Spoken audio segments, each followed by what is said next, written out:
noticed a shift in your child's friendships as they become a teenager? Have you noticed that when they got into middle school, the kids that they used to hang out with in the neighborhood or with in their elementary classrooms, that they've begun to shift a little bit? And now they're hanging out with kids that you don't recognize, or and you've not been in these kids' homes and you've not met their parents. And now all of a sudden, your son or daughter is in high school and you're going, what is happening? There's so much change in my child's friendships. Why can't they be friends with the kids they were friends with in elementary school? If you're asking these kinds of questions, just know that this is normal and you're okay, because this is part of the developmental process for your adolescence. What is happening is when your child is in elementary school, they become friends with the kids that they are in their classroom with, or they have in their neighborhood because they can ride bikes or go to the pool together. But when they get to middle school, they begin to develop new interests. They also begin to discover things they don't like. They also begin to make a transition of activities and extracurricular activities after school. And so what happens is their friendships now are based on the things that they like to do or don't like to do.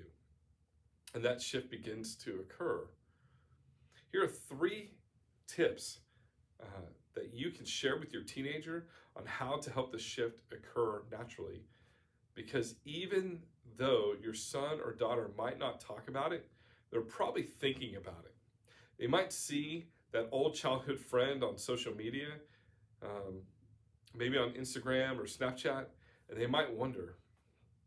And so it's okay to share with them what's happening developmentally. The first tip is to share with them that they're okay and that this is a part of the developmental process of transitioning into adolescence. Tip number 2, encourage them that they're not replacing those friends, but they're adding new friends. And they are growing in those friendships. And so that leads to step number 3, which is gratitude. Practicing gratitude for the friendships that you had in elementary school or in whatever that looks like for your son or daughter.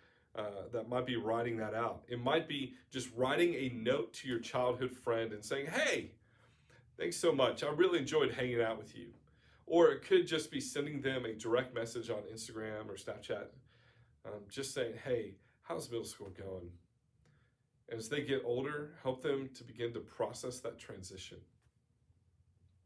Now, for you, this might be a little more difficult because sometimes as parents, you might have enjoyed who their childhood friends are, especially because you were able to be in their homes and you get to know their parents. Or you met them at a classroom or a PTA meeting, and now they're in middle school or high school, and you have no clue about the parents in the home. And you're missing or longing for that it's almost like a nostalgic feeling. And so here's 3 tips for you to process. One is to spend time in your heart, practicing gratitude for what took place, being grateful for the friendships they had.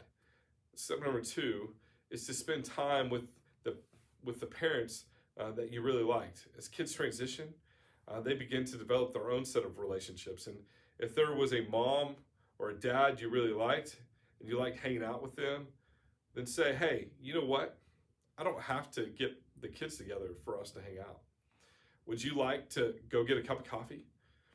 Or if there's another couple that you guys enjoyed, then you can say, hey, is there a way we could go out for dinner one night? And begin to make a transition in your own friendships.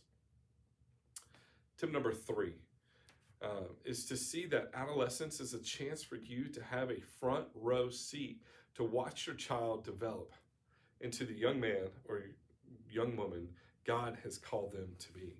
Think about it like this. You're sitting in a movie theater and you're watching the previews come on, and it's showing you all the things that are going to be coming out.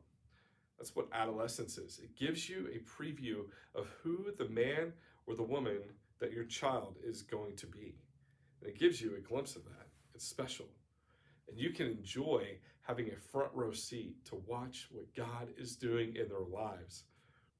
And yes, you can grieve what has changed and what is lost, but also welcome in the new change, because the new change is going to bring in the man or the woman that God created your child to be. And it gives you a little glimpse of who they're going to become as they develop in their new interest and their new friendships. Together, as you take these 3 tips for your teenager and you take these 3 tips for yourself, combine the 2, it will help you as your teenager transitions in moving on from their childhood friendships into their young adult friendships.